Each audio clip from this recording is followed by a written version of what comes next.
guys, and welcome to a brand new Let's Play. It's been a while, but we are back to do some more, because I need more views on my view count for a month. Anyway, I am Masterath, and I welcome you to a brand new Let's Play. Welcome to this. eGames.com presents, alongside Whiskey Barrel Studios. eGames.com presents a Whiskey Barrel Studios production. And oh yes, welcome to Swords and Sandals 5, Redux, Grail of Antares, Maximus Edition. A lot of the fanbase is now appeased. So, yes, this is the Redux version of Swords and Sandals 5, yes, Swords and Sandals 5. So, I actually played Swords and Sandals 5 a little bit while it was in the beta. Never really got round to it, never really got used to it, but then Swords and Sandals 5 Redux came along, I downloaded it, I bought it, downloaded it, and I really enjoy this game. Like, really enjoy it. Like, this brings me back to to a time when I would play Swords and Sandals a lot, especially 1 and 2, mostly 2. But this is the 5th one, and we will begin right here. I'm sure you guys will enjoy it. Let's go.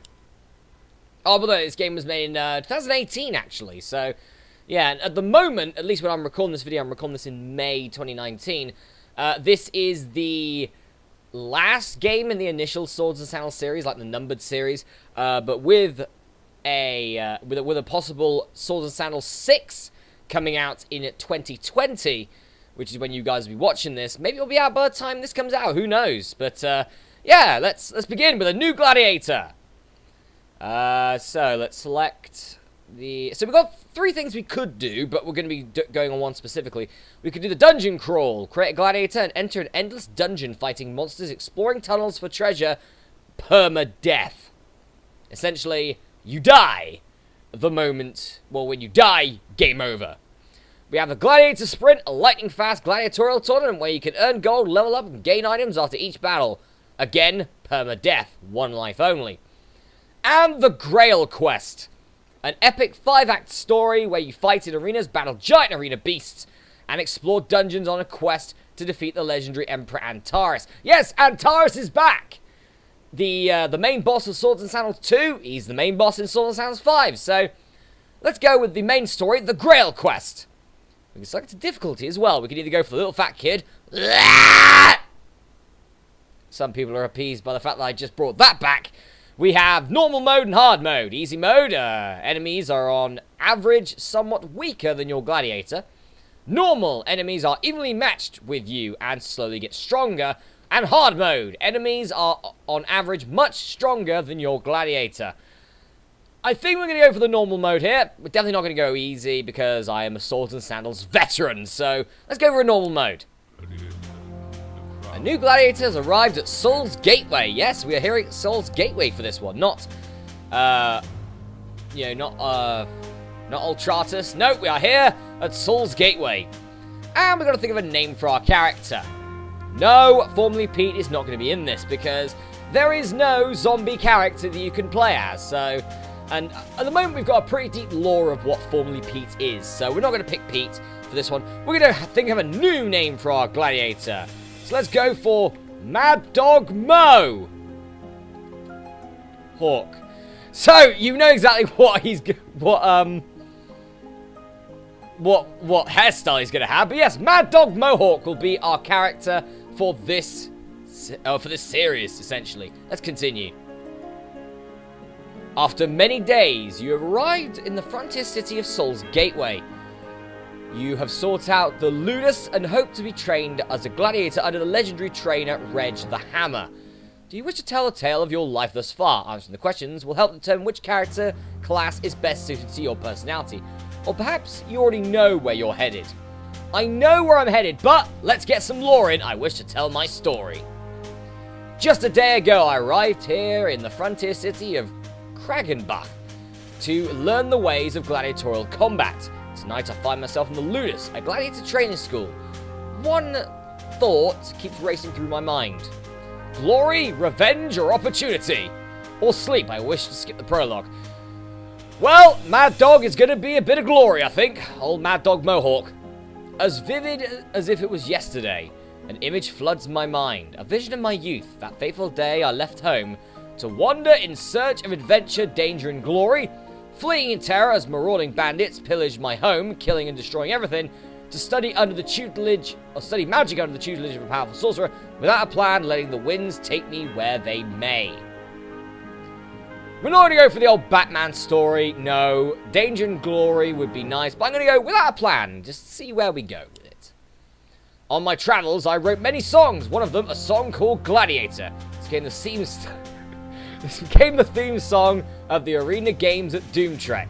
Became such a hit throughout the land, popularity and wealth followed, but my fortune was lost when I donated all my gold to the poor, knowing I could always write another song, or I invested my gold poorly in John the Butcher's Meat Emporium. If it was me, I'd probably go for the Meat Emporium, yeah. Fate has a strange way of throwing ordered lives into chaos.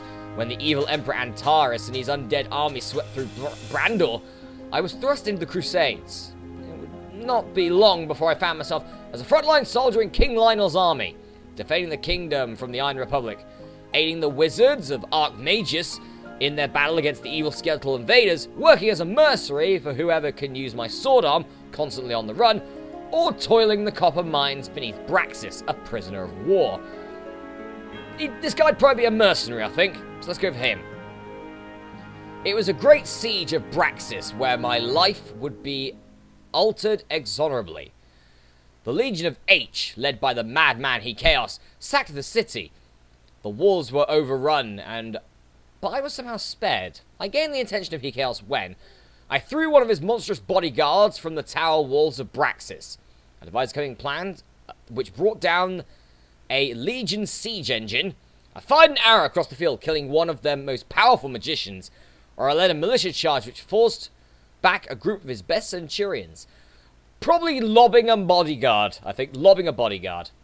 The Legion of H sacked Braxis and pressed me into service. As a legionnaire, life as a legionnaire proved harsh. Battle as constant as my daily meal. Crusades raged on as Chaos made enemy after enemy. One day, in particular sticks in my mind, I was badly wounded. When I maimed a superior officer during a heated argument, Chaos was delighted at the infighting. In a magical experiment gone wrong, thankfully I was smart enough to shield my eyes. During a drunken knife fight, I was fast enough that the blade missed my heart, or as punishment for dissent, I was beaten mercilessly, but my hardy constitution kept me alive. Let's maim a superior officer, because no one likes listening to their superiors, do they? Chaos's lunatic tendencies meant he was a poor general. After witnessing many of my fellow legionnaires dying needlessly in battle, I made up my mind that it was my time to leave. Watching and waiting, I bed my time until the moment struck. At long last I escaped by, boldly marching out the camp, fully armed. No one was brave enough to stop me. Volunteering my way onto a supply ship and then disappearing at the first port, turning heel and running for battle amidst the chaos, no one saw me fled, or winning my freedom with a lucky hand in the card game, Messeth Hold'em. No one's brave enough to stop Mad Dog! It would not be long after the desertion that the Crusades came to an end. I wandered the realms for the time, finding work here and there as a stonemason rebuilding cities and towns decimated by wars, a scholar seeking to collect and preserve so many of the literary works destroyed by the war, or a messenger running from town to town delivering news and items of value to people. I'd probably be a stonemason in this one. It was in this way that I'd spend much of my 20s before I eventually returned to wander again. My skill had grown, in particular my mighty strength in my muscles. For those who knew me, described me as a robust brawler, ripping the muscle, and expert in the arms of combat and survival, or a brave, chivalrous fighter, master of both sword and survivability.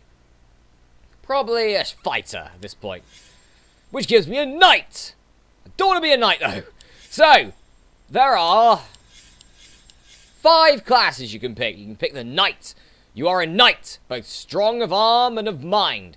It is in the dark places of the world your honor shines brightest. You equally enjoy the rush of devastating energies of combat magic, as you do the clash of steel on steel. It must be said that the constant wearing of heavy armor and swinging of large weapons doesn't naturally provoke quickness on one's feet. Not that you care. Your physical and verbal arrows matter not when they can be deflected with tempered steel and the strength of purpose. By the way, you do kick off with some extras here. Alongside here will be your starting stats. For example, coup de grace, auto kill badly injured foes, pretty useful. Nightheart, critical hits on low health. I hope I don't have to get to that. And Beastmaster, critical hit versus beasts. That's pretty useful, especially with the amount of beasts that are arena champions in this game. And we have 8 stats, as you can see. Strength is how much damage we can deal with our physical weapons, with our melee weapons. Magicka, how much damage we can deal with our magic. Agility, how fast we can move. Vitality, how much health we've got. Attack, the more chance, or the higher that is, the more chance we have to hit our opponents with physical attacks. Defense, well, actually with all attacks, I think they've changed it now to make mage a little less nerfed. Defense, pretty much gives you more chance to dodge or block attacks from your opponent. Charisma, gain more gold and get discounts when buying stuff. And stamina, essentially this is the what Magicka, I guess, was in Swords and Sandals 3 and 4, and, well, Stamina's back from Swords and Sandals 1 and 2, which essentially means the higher your stamina, the more hits you can deal before you have to rest. If you have low stamina, you're going to be resting a lot, which gives your opponents a free chance to hit you. And we have a warrior. Warriors have got a lot of strength, a lot of vitality, and decent attack. Knights, by the way, have got good defense, decent magicka, and good vitality. This is pretty much the tank class, and here's sort of like the barbarian, you could say. You are a warrior, specialist brawler, battle master, and some say binge drinker. I think we know who we're going to pick already. In the thick of the melee, or in the darkest dungeon, is where you thrive, kicking down doors and breaking bones. Stealth and trickery is not your thing. You impose your will with strength of arm and bravery of heart. Your mastery of all weapons and armor will be your salvation in the adventures to come. We have Primal Rage, which, Battle Rage plus 10%. So, Battle Rage is essentially when you've hit your opponents so often that they haven't been able to fight back. And in this game, Battle Rage means that you will hit. You have a definite chance of hitting your opponent. Martial Expert, extra melee weapon damage, and Whirlwind to decapitate human foes. Very nice. So yeah, Warrior with a strength of 5, agility of 2, vitality of 4, and attack of 3.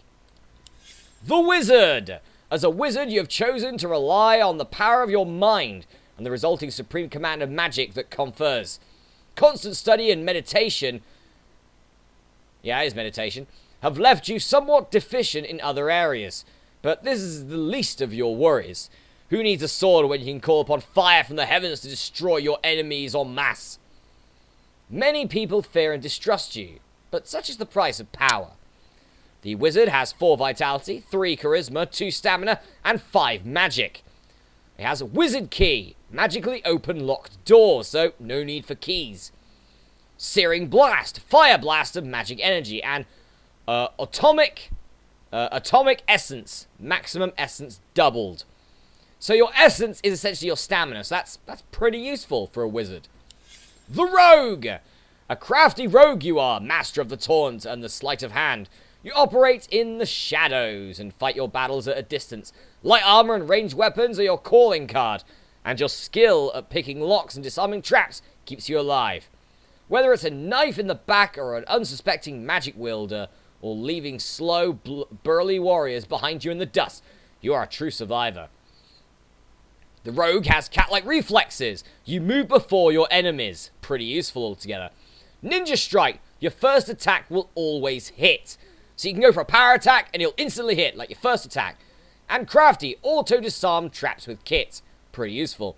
The Rogue has an agility of 5, an attack of 4, charisma of 3, and stamina of 2. And lastly, the Priest.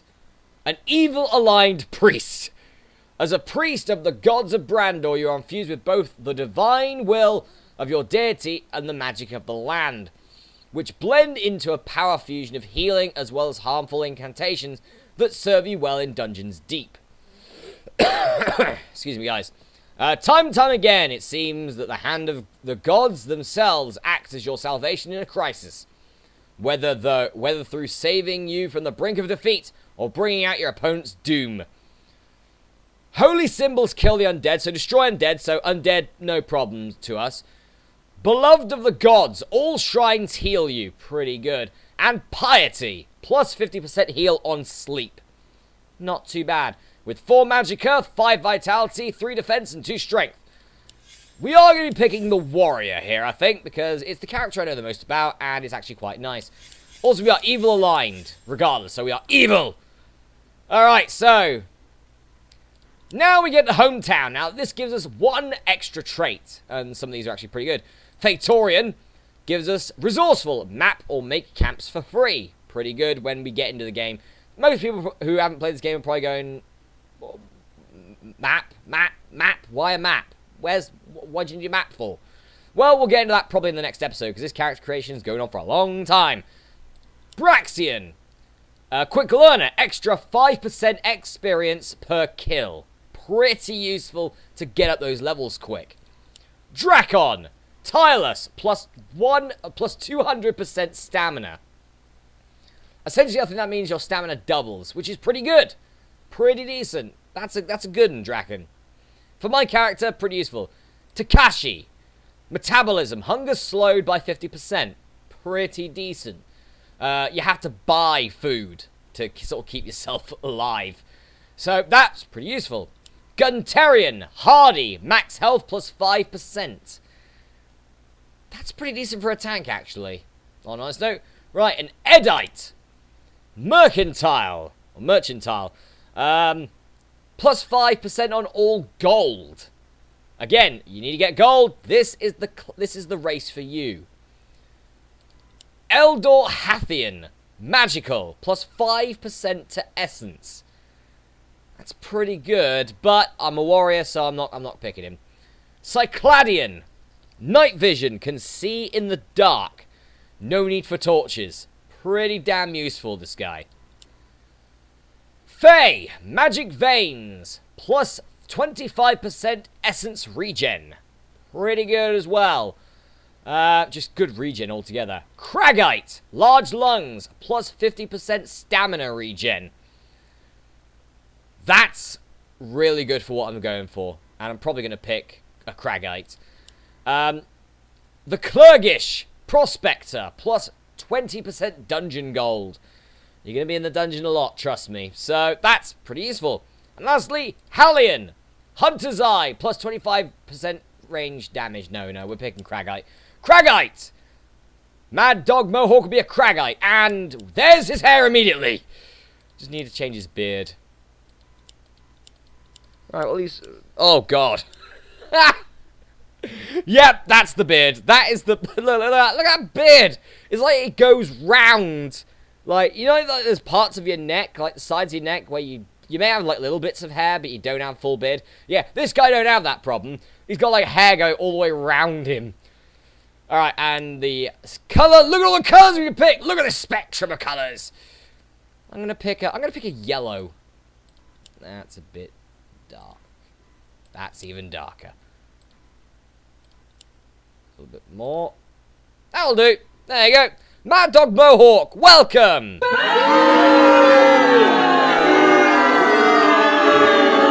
I'm sure we'll get used to him at some point. Also, yes. It has the same sort of character-looking style as Swords and Sandals 1 and 2 instead of 3 and 4. But you can play as a female, which is something you couldn't do in Swords and Sandals 4. Yeah, Mad Dog Mohawk, welcome to the game. The Prologue. God, that character creation took a while. The Prologue, arrival at Saul's Gateway. It is a cool, clear evening. A torch flickers from the high wall above. You huddle in the corner, poor, unknown, and alone in the frozen frontiers of the north. We are not alone, we are awesome! We are Mad Dog Mohawk, damn it. With only a handful of gold and a fiery resolve to keep you warm, your heroic journey has begun. Saul's Gateway. And it's raining. Of course it's bloody raining. My Mohawk! No! Damn it, Mad Dog. Alright, let's visit Ludus and get this out of the way, and then we'll go for a break, I think. The only thing we can go to is the Ludus. There's Reg the Hammer. Warrior. That's right, you, the Cragite. Racist. Get over here. I would have a word. I'll not be ordered around like a pup. Who are you? Ha! You're an insolent one. I'm your doctor, your teacher. I'm going to make your stay here a living hell, and you will thank me for it. See, that's where you're going wrong. I take orders from no man. You won't last long with a sharp tongue, warrior. As the doctor of this ludus, it is my responsibility for whipping you into some kind of fighting semblance. I'm going to make a gladiator out of you. How do you propose we do that? Gladiatorial combat is tough, so is dungeoneering. You're going to spend most of your time fighting, either in various arenas around town or in the dungeons. It's good to know a few handy tricks that might just save your life.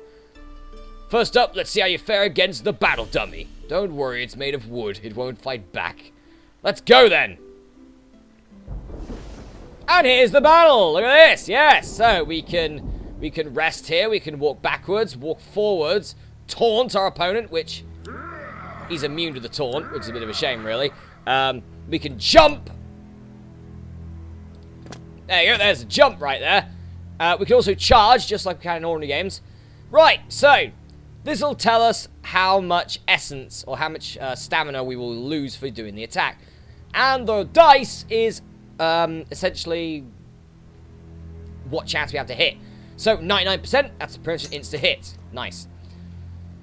80%. Ooh, 21, not bad. Let's see if we can hit a power attack for 55. Nope, he blocked. And now we have to rest because our stamina's low. Alright, let's leap into the air. And here are our attacks. So we have Whirlwind here, and we have this move, which is bloody awesome. Barbarian Storm. Which essentially, if it hits, deals double damage. I think it's double damage of a normal attack, or power attack, something like that, but it's pretty good. A fine effort. You made short work of that battle dummy. You've taken your first step towards being a gladiator. It was one of my great battles. It was one of the great battles of our time. You're done training here, but you're not ready to enter any dungeons yet. Here's some gold, a token of good faith from us here at Ludus. I want you to go visit a few friends of mine, Huntley the Armourer and Ironhawk the Weaponsmith, and arm yourself. Then head to the battle pits. I want to see how you fight against another new recruit. This shouldn't be too tough. The other recruit has shown very little aptitude for fighting. That's it? That was the punishing training you spoke of? To be honest, nobody likes tutorials. Yeah, he's right. Fair play, Reg. Now, be off with you. Head over to the battle pits after you've brought some equipment. Return here after you win, if you win your death match. Maybe, maybe not. I grow weary of your barking. New quest! Reg the Hammer is not convinced of your fighting prowess and has arranged for you to fight a gladiator. It's very important that you perform well in this fight. His first impressions last a long time in the arena. Nobody likes a loser. Buy some armor, then compete in and win your first duel. Objective, defeat a gladiator. Quest difficulty rating, easy. Well, we got some things to do now. We got some shops, but we are going for a break here because bloody hell, that took a long time. But, folks, in the next episode, let's play Swords and Sandals 5 Redux. We will buy some items. We won't need to because I have the Maximus edition. But we will be going around and beating our first opponent into the dust. And killing him, probably. Anyway, I will see you then.